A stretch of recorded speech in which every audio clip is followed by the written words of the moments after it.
You'll sometimes hear it said that everyone has their reasons. The movie that I saw seems like a sharp and engaging illustration of that fact. This is a Drafthouse Diary for Thursday, January 19th, when I went to the Alamo Drafthouse Sloan's Lake to see Broker. Broker is a new Korean movie made by Japanese filmmaker Hirokazu Kore-eda, but set in Korea, made in Korea with an all-Korean cast.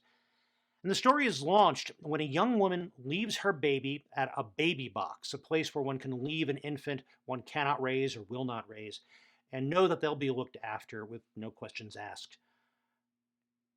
At this particular baby box, however, there are two men who will intercept babies who cannot be placed for adoption in the normal course of things.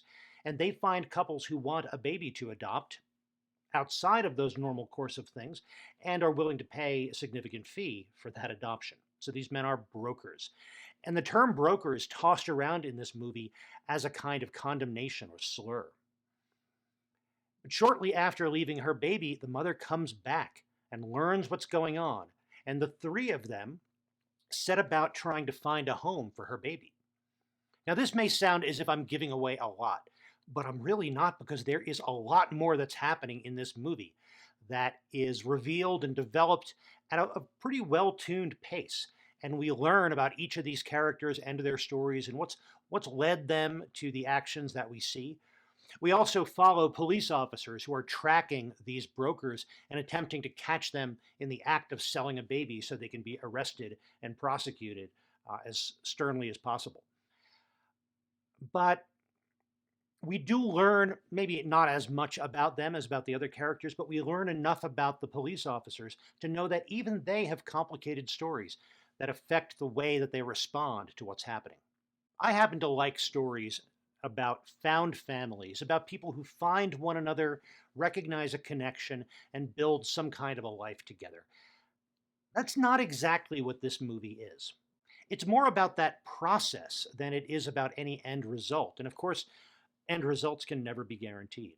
I appreciate the fact that this movie is often very funny without being jokey. It's just characters responding to their difficult situations in a context of frustration or friendship, with their senses of humor intact, and that informs part of their responses.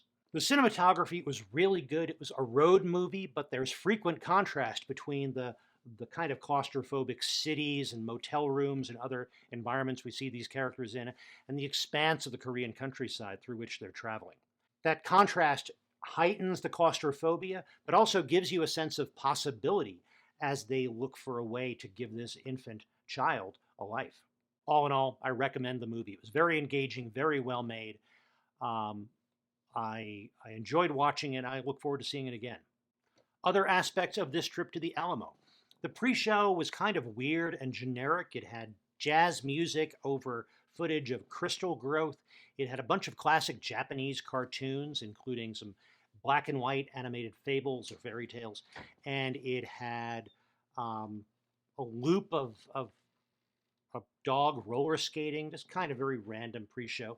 It wasn't a problem. It just wasn't specifically tuned to this movie necessarily.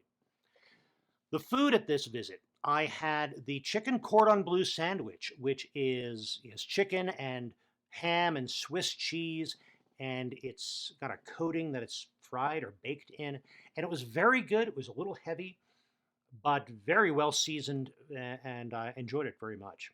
All in all, another good visit to the Alamo.